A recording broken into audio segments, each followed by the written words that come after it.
Salve galera, motor Duster SCE, famoso motor Nissan 1.6, né, do Versa e de outros mais, né, da Nissan Kicks também.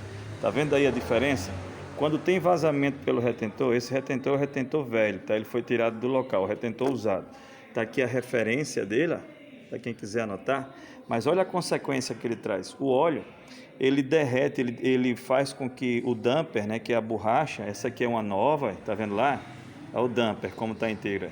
E esta aqui é a que estava no carro. Então, olhando pela frente, você pensa assim, ainda dá para rodar, né? Só que olha o que acontece pelo fundo aí. E na maioria das vezes, essa parte aqui que está presa a ela por esse damper, ela solta, tá? E é a parte que pega a correia, tá vendo aí? Ó? Então essa aqui é a nova, vai ser colocada lá, tá? Também é original Renault. Essa daqui, esse aqui é o retentor. E olha o retentor novo já no lugar, legal? Vendo aí? Alinhado, limpo, né? Fizemos a lavagem aí. Tá aqui, ó, a maquininha, certo? Produto de limpeza.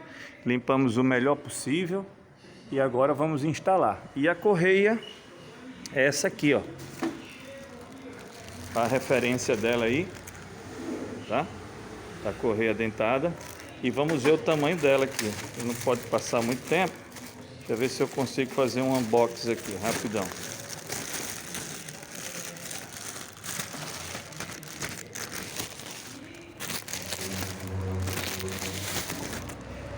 Aqui, a correia é uma 7PK 1038, ou seja, ela tem 103 centímetros. Um abraço, valeu, deixa o like, viu?